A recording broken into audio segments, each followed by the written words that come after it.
수도권의 거리두기 4단계 조치가 2주 연장됐습니다. 정부는 2주 후에도 4차 유행이 감소세로 반전되지 않는다면 집합 금지 등 더욱 강력한 방역 조치를 검토하겠다고 밝혔습니다.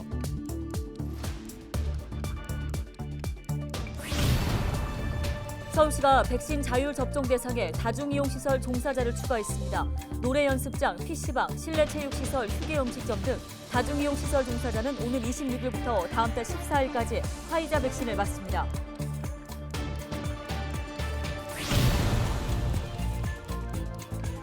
연일 극심한 폭염이 이어지면서 온열 질환자도 크게 늘었습니다. 여름철 건강관리법 알아봅니다.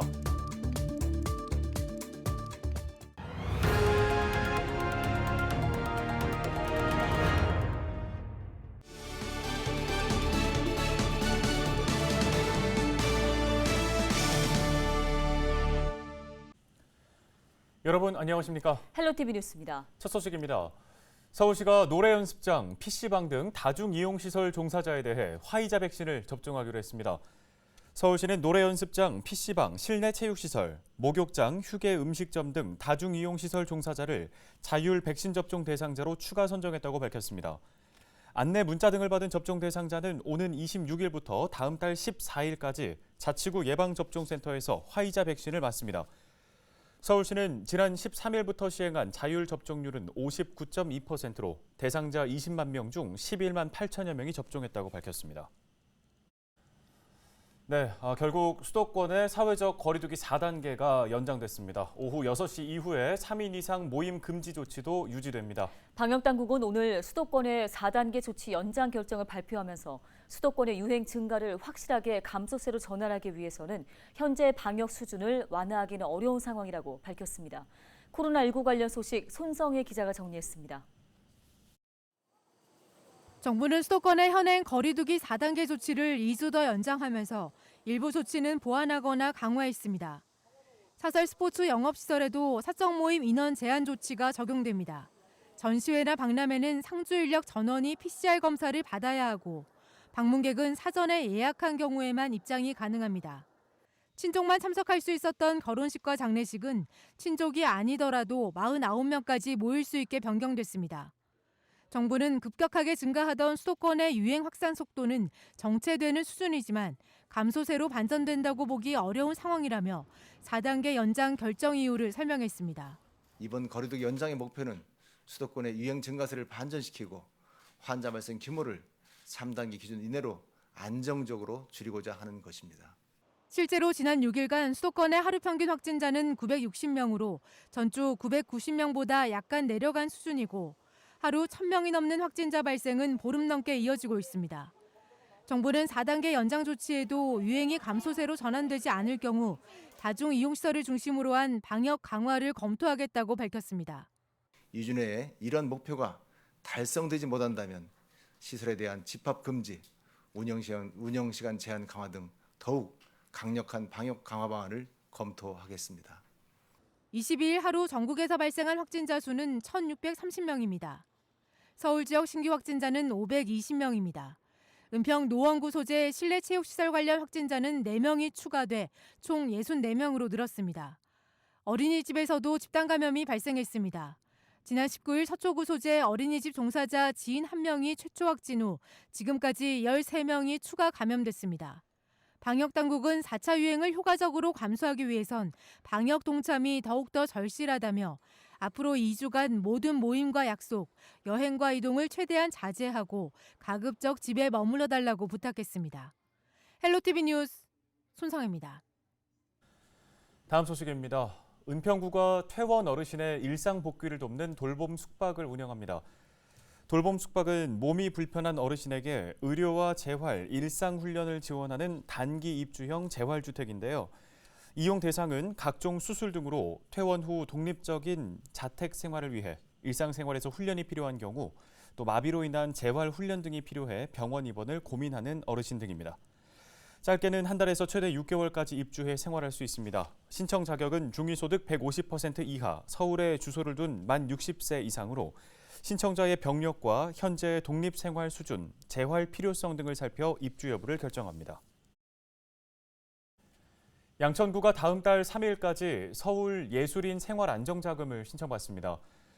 지원 대상은 서울에 살고 있는 예술인으로 예술인 활동 증명서가 있어야 합니다.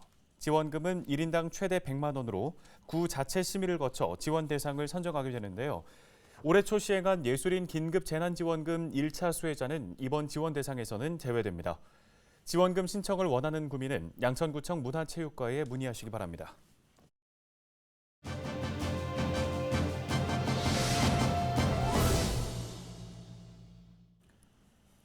연일 밤낮으로 폭염과 열대야가 이어지면서 온열 질환자가 크게 늘었습니다. 건강관리에 각별히 주의가 필요한 시기인데요. 네, 김경우 인제대 백병원 가정의학과 교수 연결해서 여름철 건강관리법에 대한 이야기 나눠보겠습니다. 자, 교수님 먼저 코로나19로 인해서 마스크까지 착용하다 보니까 안 그래도 더운 날씨에 체감 온도가 더욱더 상승할 수밖에 없습니다. 열사병 등 온열 질환이 발생했을 때 나타나는 증상과 함께 예방법까지 같이 함께 설명해 주실까요? 네, 온열 질환이라는 것은 지금과 같이 뜨거운 환경에 장시간 노출됐을 때 생기는 여러 가지 증상과 질환을 모두 말하게 되겠는데요. 가장 위험한 것이 열사병이 되겠고, 열사병은 체온이 40도 이상 올라가면서 의식 소실까지 동반될 수가 있기 때문에 빨리 119로 옮기셔야 되겠고요.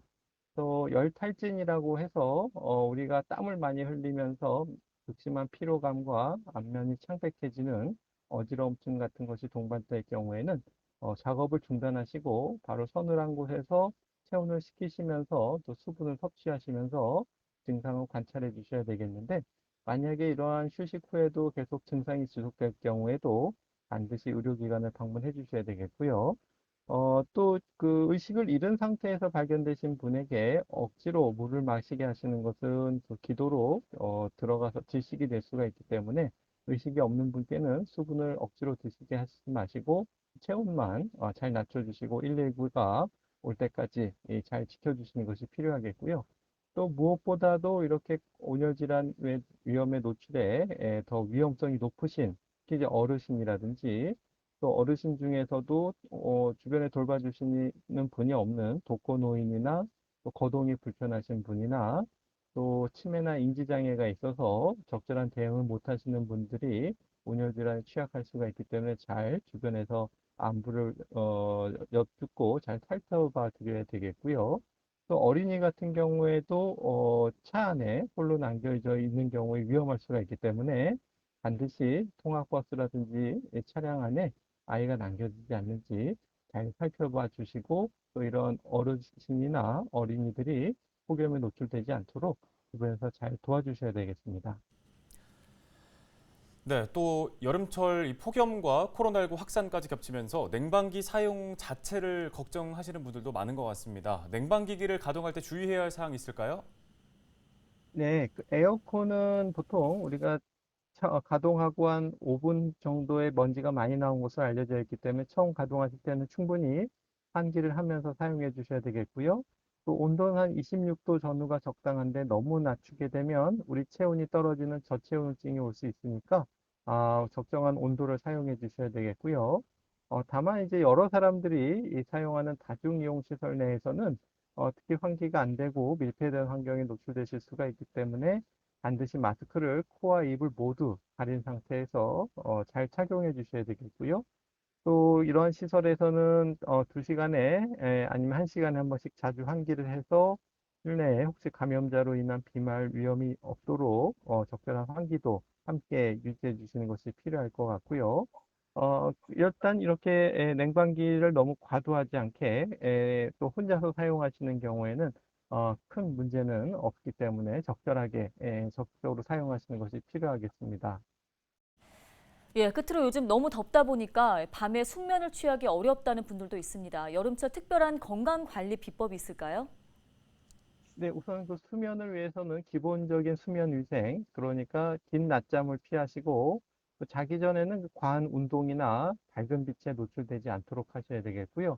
또 잠이 안 오는데 억지로 누워 있는 습관은 오히려 불면증을 악화시키니까 억지로 누워 있지 않도록 하시는 것이 필요하겠고, 또 수면을 방해하는 여러 가지 카페인이나 알코올이나 흡연 이런 것들은 피하셔야 되겠습니다.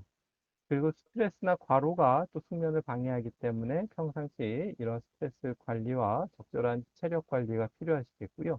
아무래도 이렇게 더울 때는 그 수면 환경이 좀 서늘할 수 있도록 유지하셔야지 잠을 잘 주무실 수가 있는데, 자기 전에 미지근한 물로 샤워하셔서 체온을 낮춘다든지, 아니면 냉방기의 경우에도 너무 과도하게만 틀어놓지 않는다면 최소한으로 적절하게 사용하시면서 주무셔도 큰 문제가 없겠습니다. 그리고 아무래도 여름철에는 음식 섭취의 경우에 식중독 위험이 높기 때문에 잘 끓이고 익혀서 드시고 손을 잘 씻으신 상태에서 조리하시고 식사를 하셔야 되겠고요. 특히 수분이 많이 부족할 수 있으니까 충분한 수분 섭취, 그리고 충분한 과일과 채소 섭취를 잘 유지해 주시는 것이 필요하겠습니다. 네, 관련 도움 말씀 잘 들었습니다. 지금까지 인제대 백병원 가정의학과 김경우 교수였습니다. 네, 다음 소식입니다. 은평구가 교통량 감축 프로그램에 참여할 기업체들을 모집합니다. 이번 사업은 기업체 등이 교통량 감축 프로그램에 참여하게 되면 이행 실적에 따라 교통 유발 부담금을 최대 40%까지 줄여주는 제도입니다. 지난해에는 교통량 감축 프로그램에 24개 기업체가 참여해 약 10억 원의 교통 유발 부담금을 감면받았습니다. 감면 혜택을 받을 수 있는 교통량 감축 프로그램은 승용차 5부제, 주차장 유료와 통근버스 운영 나눔카 이용 등입니다. 올해 반려인 능력 시험이 비대면으로 진행될 것으로 보입니다. 서울시는 9월 12일 반려인 능력 시험을 개최한다고 밝혔는데요. 응시를 원하는 사람은 7월 26일부터 8월 31일까지 네이버 동물 공감 블로그의 시험 접수 홈페이지를 통해 접수하시면 됩니다. 헬로티비 뉴스 저희가 준비한 소식은 여기까지입니다. 네, 시청해주신 여러분 고맙습니다.